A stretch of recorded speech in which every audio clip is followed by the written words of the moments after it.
Josué capítulo 1, verso 9, quem encontrou diga amém.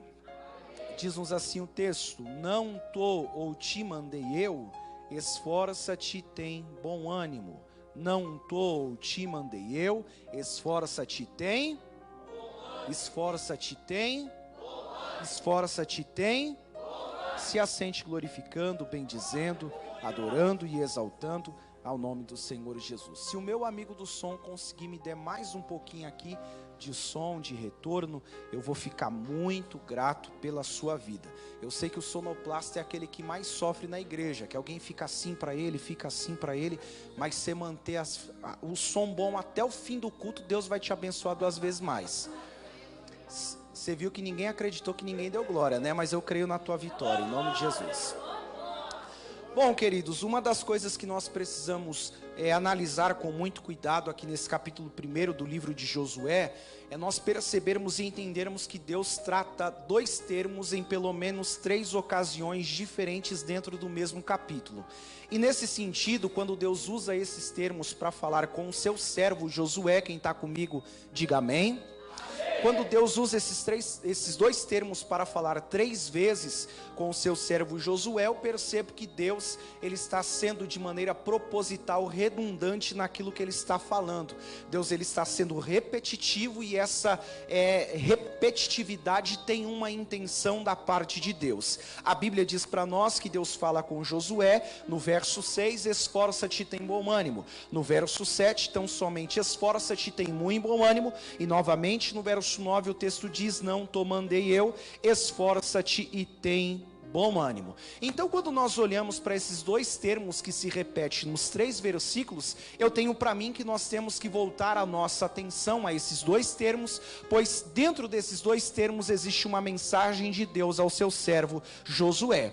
E eu acho interessante que o significado de esforço ou se esforçar é de uma raiz hebraica chamada de azak. Na verdade, este termo é um verbo que significa ser forte, fortalecer, ser corajoso, conquistar. E a definição que se tem de maneira geral deste termo esforço é a ação enérgica do corpo ou do espírito, e neste sentido, quando se trata de esforçar, fala sobre literalmente empregar esforços. Quando nós olhamos para o termo ânimo, eu percebo que esses 2 termos usados por Deus para falar com o seu servo Josué são termos similares, porque o sentido de ânimo dá para nós a ideia de um espírito ou de uma intenção corajosa.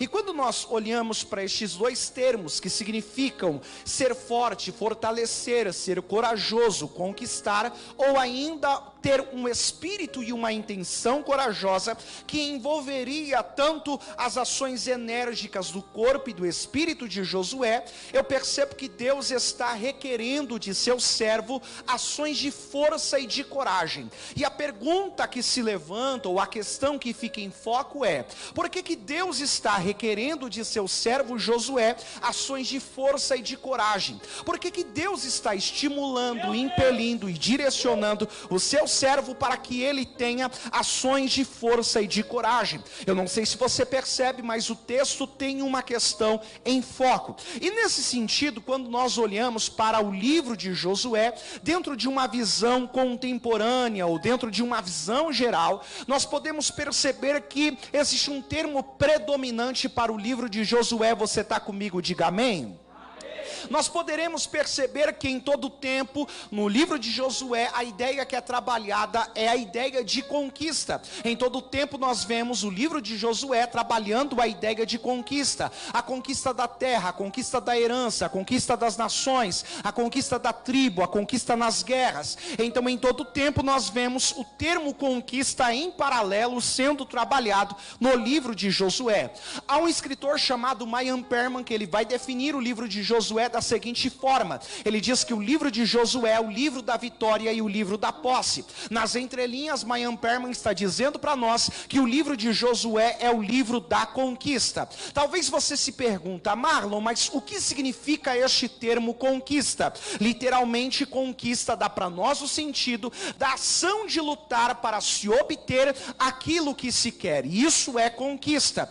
E quando nós olhamos para a nossa vida, quando nós pegamos tudo isso e trazemos trazemos para a nossa realidade aqui hoje, percebamos ou não diariamente, cada um de nós que aqui estamos, lutamos para conquistar algo, de maneira voluntária ou involuntária. Todos nós que aqui estamos diariamente lutamos por conquistas. Talvez as áreas da conquista sejam áreas diferentes, mas todos nós que aqui estamos diariamente lutamos por conquista, seja na área familiar, seja na área espiritual, seja na área profissional, seja na área ministerial, em todas as áreas da vida, diariamente, seja uma atitude voluntária ou involuntária, todos nós que aqui estamos diariamente lutamos por conquistas. E quando nós olhamos para a palavra de Deus, alguém me acompanha? Diga amém.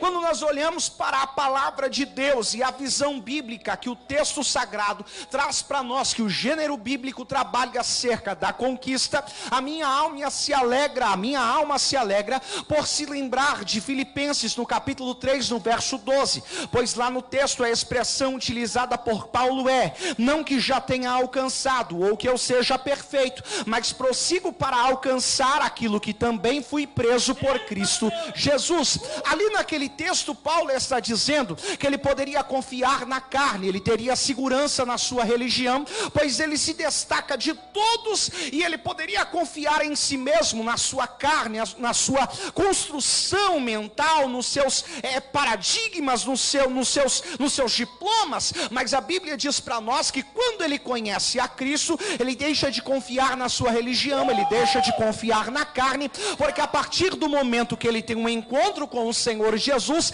a sua visão é totalmente mudada. Então, nesse aspecto, toda a construção que Paulo faz durante toda a sua vida, a Bíblia diz para nós que ele considera como perca. E quando ele faz essa consideração, a pergunta que nós fazemos para Paulo em Filipenses é: Paulo, se tudo que você tinha construído até agora é considerado como perca, qual é o teu objeto de conquista a partir de agora? O próprio Paulo vai dizer para nós no texto: o meu desejo é ser achado nele, o meu desejo é, aleluia, conhecê-lo, o meu desejo é alcançar a ressurreição. Como assim, Paulo? O meu desejo é ser achado nele, o meu desejo é conhecê-lo, o meu desejo é alcançar a ressurreição. Eu vou dizer de novo: o meu desejo é ser achado nele, o meu desejo é conhecê-lo, o meu desejo é alcançar a ressurreição. Alguém tem esse objeto de conquista aqui essa noite e pode levantar a mão e poder dizer: o meu desejo é ser achado nele, o meu desejo é conhecê-lo, o meu desejo é alcançar a ressurreição. Então, quando nós olhamos para a Bíblia, percebemos que a Bíblia trabalha esta ideia de conquista de maneira tal que, se eu tenho um objeto de conquista, eu devo lutar, eu tenho que ter essa ação enérgica do corpo e do espírito. Mas quando nós relembramos a questão em foco aqui de Josué, no capítulo 1, nós percebemos que Deus está requerendo de seu servo Josué ações de força e de coragem. E a pergunta que repousa é: por que Deus está estimulando, direcionando e impelindo o seu servo a ter ações de força e de coragem? Veja que nós, no nosso processo de conquista, todos nós que aqui estamos no nosso processo diário de lutar para obtermos aquilo que nós queremos, nós passamos por algo chamado de mudanças de ciclo. E quando eu falo sobre mudanças de ciclo dentro daquilo que a Bíblia apresenta para nós, eu não falo sobre a perspectiva liberal, pois os liberais acreditam que a vida é uma sequência de fatos, a vida é um movimento circular, de maneira que aquilo que aconteceu no passado acontece no presente e vai acontecer no futuro. Eu digo sobre a luz da palavra de Deus. Eu falo que quando nós passamos por mudanças de ciclo, eu estou dizendo que há momentos da nossa vida em que alguns cenários serão mudados, em que algumas adversidades nos alcançarão, em que nós passaremos por circunstâncias sobre as quais muitas vezes nós não queremos passar. E quando nós olhamos para o nosso irmão Josué, a Bíblia diz para nós que ele está passando por uma mudança de ciclo. Isso está no verso 1. O texto diz para nós: e sucedeu depois da morte de Moisés, servo do Senhor, que o Senhor falou a Josué. Você percebe que a Bíblia está tratando sobre um ciclo da vida, e esse ciclo da vida, pasmem-se os senhores, se chama morte. Diga para quem está ao seu lado: existe um ciclo que faz parte da vida, e esse ciclo se chama morte. Queridos, olhe para cá. Quando nós falamos sobre morte, nós falamos sobre o fim, sobre a cessão da vida. Nós falamos sobre destruição. E existem pelo menos 3 verdades em relação à morte que nós precisamos ressaltar aqui essa noite. Em primeiro lugar, da morte não se volta. Segundo lugar, todos nós estamos sujeitos a ela. E em terceiro lugar, a morte é literalmente uma consequência do pecado. Eu não sei se você percebeu, mas quando você disse para alguém que está ao seu lado que a morte é um ciclo que faz parte da vida, gera em nós uma espécie de desconforto, porque falar sobre a morte é desconfortável. Ninguém gosta de tratar deste assunto, porque a verdade é que a morte é um tanto quanto complicada de nós lidarmos, e que o Owen diz para nós que nós não fomos criados para a morte. Como a morte é literalmente uma consequência do pecado, todas as vezes que nós tocamos nesse assunto, uma espécie de desconforto é gerado em nós, porque Deus não nos criou para a morte. A morte é literalmente uma consequência do pecado. Então, neste sentido, quando nós olhamos para a Bíblia, nós vemos que Josué está passando por este período, não de maneira experimental, mas Josué perdeu alguém que ele amava. Josué perdeu alguém que ele tinha respeito. Josué perdeu alguém que ele tinha como referência para a sua vida, para a sua caminhada, para o seu ministério, para a sua vida pessoal. Talvez falar sobre isso não gere muito sentido para algumas pessoas, porque nós vivemos sobre um tempo em que lideranças são diretamente desrespeitadas. Mas quando nós olhamos para Josué, nós podemos perceber o cuidado que existia entre Josué e Moisés. A Bíblia diz para nós que Moisés tinha um cuidado paternal para com Josué. Tanto é que a Bíblia diz que Josué corresponde a este amor paternal de Moisés, pois a Bíblia diz para nós que quando Moisés está no pé do monte, recebendo as leis de Deus, e está todo mundo pecando, adorando o bezerro de ouro, Josué está guardando o corpo de Moisés enquanto ele recebe a orientação de Deus. Você percebe que o amor de Josué por Moisés é revelado quando todo mundo junta pedras para poder tacar em Moisés, pois o relato dos 10 espias é que a terra era boa, manava leite e mel, mas existia gigantes, coisas sobre as quais Moisés não tinha falado, e Josué se posiciona dizendo: calma gente, vamos ter ânimo, porque Deus nos fará herdar a terra. Então, quando nós olhamos para este texto, percebemos a relação que existe entre Josué e Moisés. Então você percebe que existe uma relação paternal, existe uma proximidade. Josué não está perdendo qualquer um, Josué não perdeu qualquer pessoa, Josué perdeu uma referência. Segundo a psicologia, quando nós perdemos alguém que nós amamos, é como se as nossas forças fossem arrancadas, é como se a gente fosse furtado da realidade, e isso é uma verdade. Quando nós perdemos alguém que é próximo da gente de maneira repentina, é como se nós perdêssemos o chão, e é isso que está acontecendo na vida do nosso irmão Josué. Ele está passando por um processo da vida que é difícil, ele está passando por um processo da vida que o leva às lágrimas. Ele perdeu alguém que ele não queria, ele perdeu uma referência. Então, nesse aspecto, eu consigo imaginar o sofrimento do nosso irmão Josué. E aí eu descubro a razão pela qual Deus vai visitar Josué e dizer a ele: Josué, se esforça e tenha bom ânimo.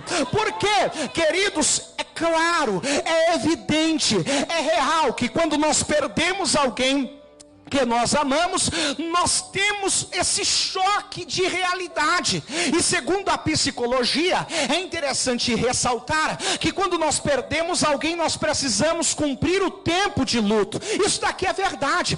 Eu lembro que uma vez, pastor Nelson, nós estávamos na sala teológica aprendendo sobre psicologia pastoral, e um pastor muito abençoado, Francis Clay Vitor é o seu nome, ele dedicou uma aula para falar sobre morte, e ele falou sobre o tempo tempo de luto. Ele diz que na sua igreja, onde ele pastoreava, existia uma menina que perdeu o pai, e a morte veio de uma maneira tão repentina, que quando ela soube que perdeu o pai, diz ele que a menina via pós-morte do pai, figuras do pai, e quando ela via, mesmo sabendo que o pai havia morrido, figuras dele, ela corria para abraçar o pai. Então se ela estivesse numa avenida, e os carros estivessem transitando, para ela não tinha problema. Quando ela via a figura do pai, ela esquecia dos carros e ia abraçar o pai. A família preocupada, trouxe irmãs do ciclo de oração, pediu para orar, não era demônio, a menina continuava vendo as figuras do pai. Levaram a ela a um tratamento psicológico, e a psicóloga disse: essa moça precisa de um tempo de luto. Quando ela tiver um tempo de luto, ela vai parar de enxergar as figuras do pai. E aí quando eu olho para a palavra de Deus e digo para você que Josué estava passando por um ciclo da vida chamado morte, ele está não de maneira experimental, não de forma literal, mas ele perdeu alguém que ele amava. Olha que interessante o que a Bíblia diz para nós em Deuteronômio, no capítulo 34, no verso 8. Isso prova que Deus, ele é tão sábio, mas tão sábio, que ele antecede até mesmo a psicologia. O verso 8 do capítulo 34 de Deuteronômio nos diz para nós: e os filhos de Israel plantearam a Moisés 30 dias nas campinas de Moabe, e os dias de pranto do luto de Moisés se cumpriram. Você percebe? A Bíblia diz para nós que Deus determinou um tempo de luto para o povo, e disse: gente, pode chorar, porque eu sei que vocês perderam um grande profeta, vocês perderam uma referência, vocês perderam alguém muito especial, e eu reconheço esse tempo de luto de vocês, eu respeito a dor de vocês. Sabe o que é interessante? É que a Bíblia está dizendo para nós que Deus respeita a nossa dor. É verdade, o homem não sabe lidar com a nossa dor, mas Deus respeita a nossa dor.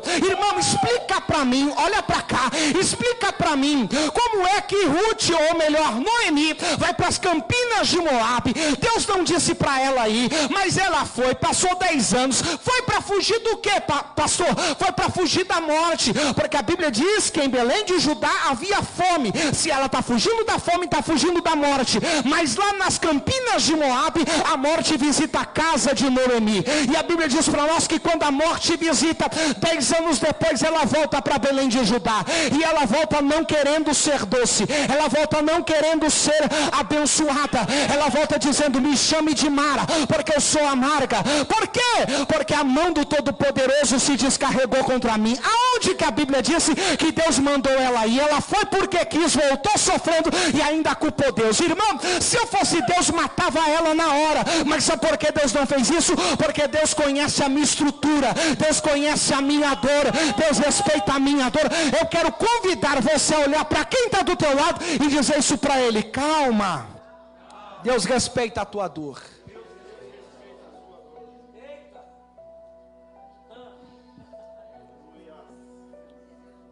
Só que você percebe, você está comigo, diga amém, irmão, que 30 dias depois, Deus vem e diz assim: ô Josué, esforça-te. Ô Josué, tem ânimo, rapaz. Deus vem visitar Josué no campo de suas dores, para poder dizer para ele: você precisa de ter ações de força e de coragem. Se dependesse de Josué, eu entendo que esse é o desânimo dele, porque o contrário, o antônimo de ânimo é desânimo. Josué no capítulo 1 está totalmente desanimado. E às vezes a gente é pego pela síndrome de Josué, porque por conta das mudanças, dos ciclos que a vida propõe para a gente, às vezes a gente desanima. Às vezes a gente está na igreja, canta no círculo de oração, canta nos jovens, canta nos varões, colhe oferta, distribui não sei o que, limpa a igreja, prega, canta, adora, dá glória, levanta a mão, mas a verdade é que do lado de dentro a gente está desanimado. Mas Deus visita Josué no meio das suas dores e balança ele de um jeito para poder dizer: rapaz, Rapaz, você já chorou o que você tinha para chorar? Você já gritou o que você tinha para gritar? Eu vim visitar você no meio das suas dores para poder te dizer que há um novo ciclo preparado para a tua vida. Há um novo ciclo preparado para a tua casa. Há um novo... Ô Josué, você está pensando que a tua história acabou porque Moisés morreu? Eu vim aqui para te dizer uma coisa. O que, Deus? Assim como fui com Moisés, serei contigo. Rapaz, prepara, levanta, arruma força de onde você não tem. Por que, Deus? Porque você fará esse povo atravessar o Jordão, vai conquistar a terra, vai derrubar Jericó, porque eu te dei estrutura, eu te dei sabedoria. Isso é só um ciclo, mas vai passar. Eu conheço a tua dor, mas é hora de sair do desânimo. Eu sinto a graça de Deus aqui na casa. E eu quero pela autoridade de Deus profetizar para alguém. Você já chorou o que tinha para chorar, já gritou o que tinha para gritar. É verdade que Deus respeita a nossa dor, mas tem uma hora que o céu desce para nos chacoalhar e dizer: e aí, vai ficar no desânimo? Vai ficar desanimado? Ou vai tomar uma atitude?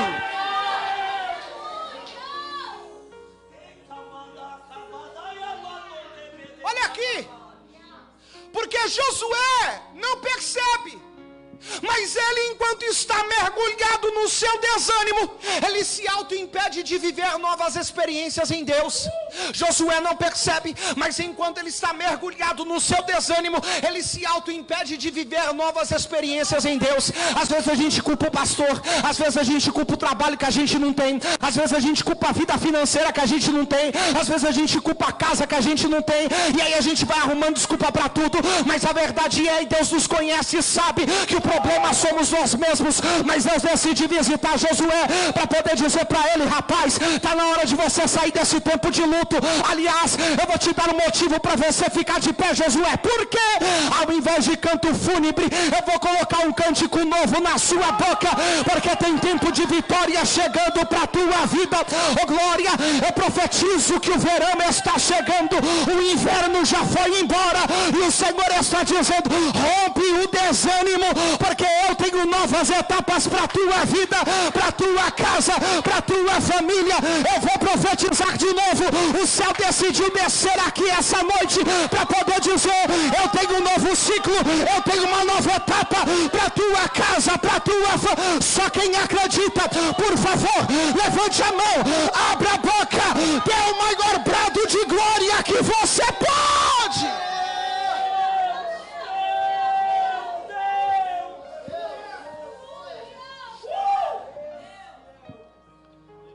A prova disso é o verso 1, porque o texto diz: e sucedeu depois da morte de Moisés, servo do Senhor, que o Senhor falou a Josué.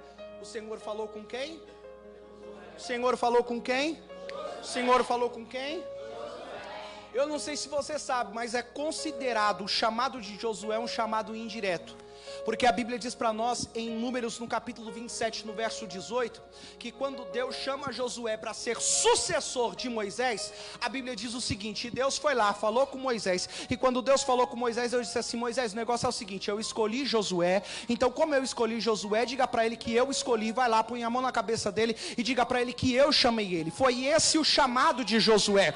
Escute isso, a Bíblia não diz que ele ouviu a voz de Deus falando com ele ouviu alguém que ouviu Deus falar, que havia dito para ele que Deus havia o chamado. Então isso é considerado o chamado indireto. Por quê? Na antiga aliança, no Antigo Testamento, Deus não falava com qualquer pessoa. Na antiga aliança, no Antigo Testamento, Deus não se manifestava de maneira visível e audível para qualquer ser humano. Então a Bíblia diz para nós que existia uma forma de comunicação de Deus. Então quando Deus chama Josué, e no processo de preparação, Deus usa Moisés para poder falar com ele. Então Moisés fala para ele: rapaz, o negócio é o seguinte, vem cá, eu vou pôr a mão na tua cabeça, porque Deus me disse que te chamou, e já que ele te chamou, vem cá que eu vou te ajudar, vou pôr a mão na tua cabeça, porque o negócio, Deus te chamou para o ministério. Mas quando você olha para o capítulo 1, o texto não diz que alguém veio a ele e disse assim: olha, eu estava orando, e eu ouvi a voz de Deus, e a voz de Deus dizia para mim que ele é contigo. Não, o texto diz: e sucedeu depois da morte de Moisés, servo do Senhor, que o Senhor falou falou com Josué. Eu vou ler de novo. E sucedeu depois da morte de Moisés, servo do Senhor, que o Senhor falou a Josué. Eu vou ler porque a Bíblia, eu não estou inventando. E sucedeu depois da morte de Moisés, servo do Senhor, que o Senhor falou a Josué. Você percebe? A própria voz de Deus se manifesta de maneira audível para Josué.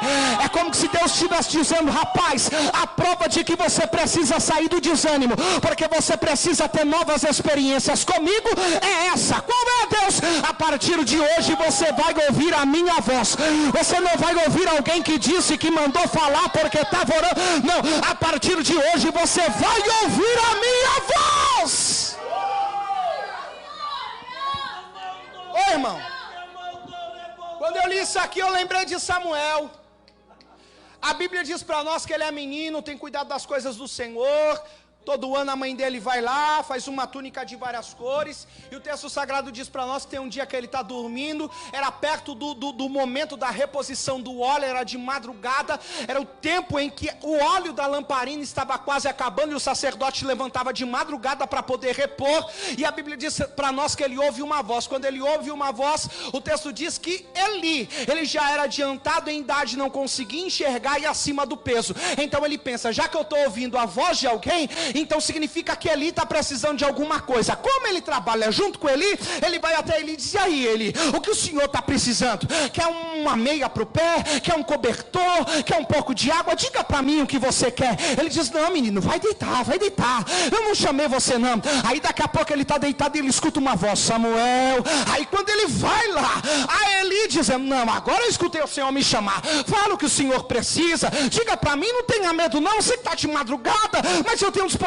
Fala. Ele diz: não, rapaz, deve ser a idade. Você deve estar ouvindo coisa. Vai deitar. Aí o texto diz que pela terceira vez ele ouve de novo: Samuel. Aí quando ele vai para Eli, ele diz assim: rapaz, faz o seguinte, quando você deitar e você ouvir a voz te chamar, você vai dizer: fala, Senhor, porque teu servo ouve. Eu não entendi, Eli. Deus não fala com qualquer pessoa. Deus não se revela para qualquer um. Eu não sou nem profeta. Eu sou simplesmente um ajudante do sacerdote. Ele diz: vai deitar. E quando você ouvir a voz, você diga: fala, Senhor, porque teu servo ouve. Não entendi. Deus está mudando a comunicação. A partir de agora você vai ouvir a voz de Deus. A voz de Deus vai ser clara para você. Deus está mudando a comunicação. Olha aqui para mim. Se Deus está mudando a comunicação, porque Ele não fala com qualquer um, isso significa que o nível de intimidade está maior. Isso significa que Ele está mais próximo de Deus. Ah, você não percebeu? É no meio das provas do ciclo da vida que o céu se aproxima de você, que a intimidade aumenta. Ah, fala a verdade. Você não percebeu que a cada prova que você passa, mas mais crente você fica? É cada luta que você atravessa, mas mais espiritual você está. É cada adversidade, é cada deserto. Ah, mas olha você aqui levantando a mão dando glória. O céu está dizendo: a intimidade está aumentando. Você vai ouvir a minha voz. Vai ouvir a minha voz. Eu não sei se você vai estar no carro. Eu não sei se você vai estar lendo a Bíblia. Eu não sei se você... mas você vai ouvir. O nível de intimidade vai aumentar.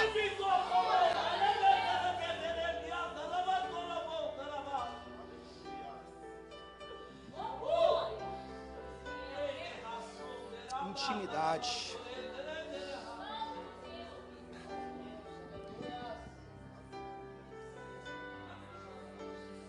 Por que Deus fala com ele desse jeito? Porque chegou o tempo dele assumir a liderança em 3 áreas. Quantas áreas? Quantas áreas? Espiritual, civil e social. Todo líder que é líder de verdade, ele tem essas 3 funções: espiritual, civil e social. Por que Deus fala para ele: rapaz, você precisa de força e de coragem? Porque a partir de agora Josué precisa aplicar as leis de Deus. E uma coisa é você dizer: santificai-vos, porque amanhã o Senhor falar maravilha no meio de vós. Outra coisa é dizer: santificai-vos, porque tem pecado no meio. Por causa disso perdemos a guerra. E Deus diz que é momento de se santificar. Deus está dizendo: Josué, você não pode ser calça frouxa, porque quem não tem força e não tem coragem da minha parte não aplica a lei. E se não aplica a lei, se molda o povo. E sabe qual é o problema? É que às vezes a gente quer pintar e bordar, quer fazer do nosso jeito. Aí quando a cobrança do céu vem, a gente quer culpar alguém, quer achar, sabe, terceirizar a nossa responsabilidade. O pastor não precisava ter pegado pesado daquele jeito, não. O irmão que trouxe a palavra poderia ter pegado mais leve. Oh, glória a Deus. Mas eu vejo a palavra de Deus se manifestando, dizendo: Josué, se você não tem força, se você não tem coragem, o problema é teu. Mas na minha obra eu conto com pessoas corajosas, não é com pessoas deseducadas, mas é com alguém que tem coragem de aplicar a minha palavra sobre essa terra. Eu tenho uma palavra de Deus para a tua vida, você recebe? Eu quero profetizar que o céu vai levantar pessoas com autoridade, com graça, com direção, com sabedoria do alto, com a força que vem de Deus, para poder executar a vontade de Deus sobre essa terra. Eu profetizar de novo, o Senhor está levantando nessa noite pessoas com força e coragem, pessoas com força e coragem, pessoas com força e coragem.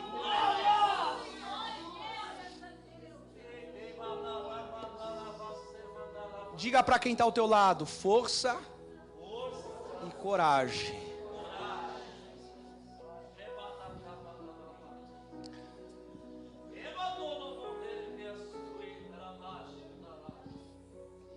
Sabe o que é interessante? Encerro aqui. É que quando Deus se revela desse jeito para Josué, há um comentarista que diz para nós, Wisber, seu nome.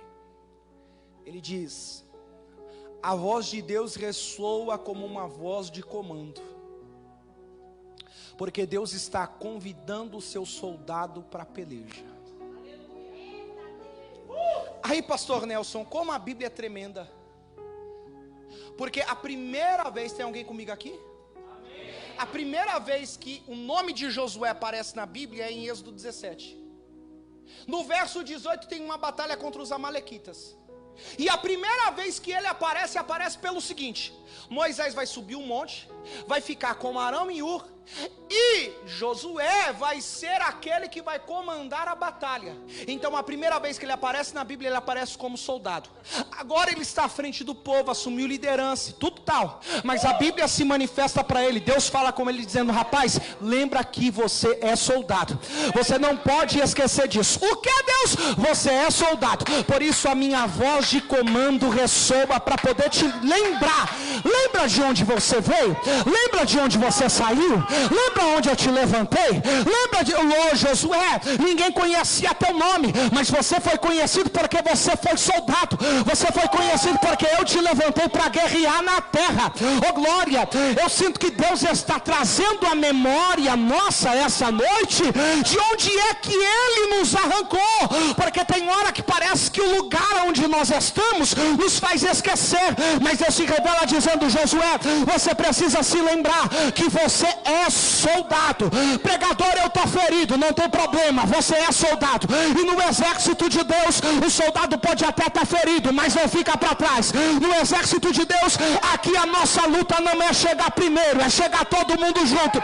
Então eu vim aqui profetizar, soldado, que essa é a noite em que o céu veio para revestir a tua vida.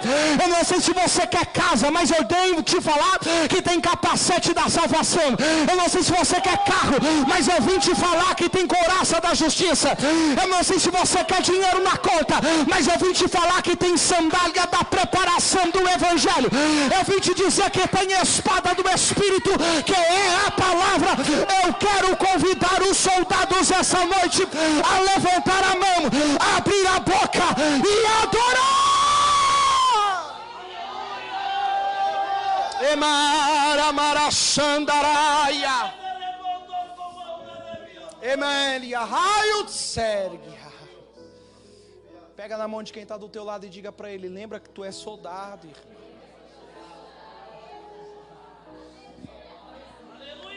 Ô guerreiro da oração, o céu está falando contigo.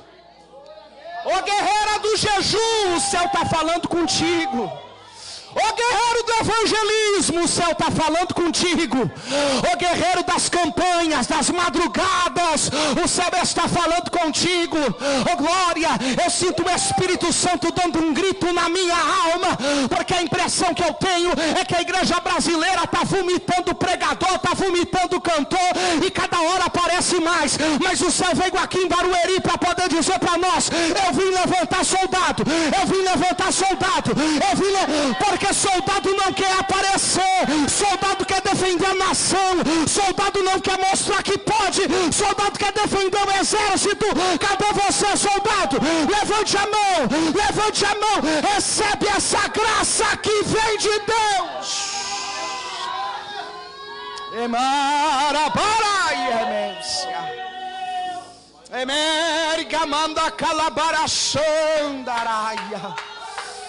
Ei, soldado, o céu veio te visitar no meio das tuas dores hoje, para poder te dizer: você caiu, mas pertence ao meu exército. Emenda calabara xandaraia. O mundo não te valoriza, mas eu sei o valor que você tem. Você está cansado, mas tem potencial. A sua vontade é desistir, mas eu te dei habilidade. Oh glória, é noite de desembanhar a espada e ir para cima, pelejar pela salvação, pelejar pela oh glória, oh glória, oh glória, oh glória, oh glória. Eu sinto que o general desceu no seu acampamento para levantar o exército, para levantar o exército. Satanás, que se prepare, porque Deus está levantando um exército poderoso aqui nessa casa, aqui nessa casa, aqui. Levante a mão, abra a boca, abra a boca, abra a boca. Emara, Emendia, aiotemia, rácia.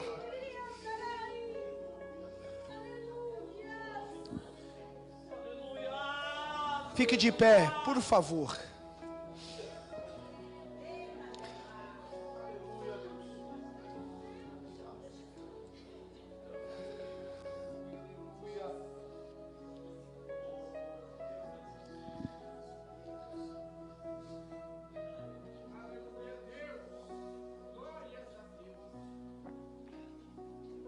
Topa fazer uma ilustração comigo? Sabe o que é interessante? Vem aqui, Barão. É que quando a Bíblia fala sobre armamentos em Efésios, a Bíblia fala, a maioria das vezes, pastor Nelson, o senhor que entende muito mais de Bíblia do que eu. Quando a Bíblia fala, varão, sobre armaduras em Efésios, a Bíblia fala em todo tempo sobre arma de defesa. Capacete, arma de defesa, couraça, arma de defesa, escudo, arma de defesa. Só tem uma arma chamada arma de ataque. Você está aqui? Se chama a espada do Espírito, que é a palavra de Deus. Como é que funciona? Finge que você vai me atacar. Finge que você vai me atacar. Vem para cima de mim. Vem para cima. Ó, arma de defesa. Vem para cima. Arma de defesa. Vem para cima. Arma de defesa. Sabe o que é isso? Paulo vai dizer isso para nós. Ele vai dizer assim: olha, nós precisamos das armaduras de Deus, porque as ciladas do adversário contra a nossa vida são preparadas diariamente. Então você precisa ter armamentos de defesa para poder resistir. Vem para cima de mim. O diabo vem, você resiste. O diabo vem, você resiste. O diabo vem, você resiste. Só que ele cita a arma de ataque, que é a espada do Espírito, que é a palavra de... Então tem hora que o diabo vem, você se defende. Vem pra cima, varão. Vem pra cima, você se defende. Vem pra cima, você se defende. Vem pra cima, você se defende. Só que tem uma hora que você precisa sacar a arma de ataque, que é a espada do Espírito, que é a palavra de Deus. Vem pra cá, varão, vem pra cá. Como é que funciona? Tem hora que eu defendo, mas eu preciso sacar a espada do Espírito, que é a palavra de Deus. Então como é que funciona? Eu saco ela e digo: na minha casa não, na minha família não, no meu ministério não, na minha... Vem, eles não entendeu. Tem hora que eu preciso sacar a arma de ataque e dizer: na minha casa não, na minha família não, no meu ministério não, na minha, oh glória, oh glória, oh glória, oh soldado do céu veio, eu sinto ele, emenda calabária, oh glória, o céu veio aqui para poder dizer: eu vim levantar soldado, eu vim levantar soldado, eu vim, oh glória, noite de desembanhar a espada.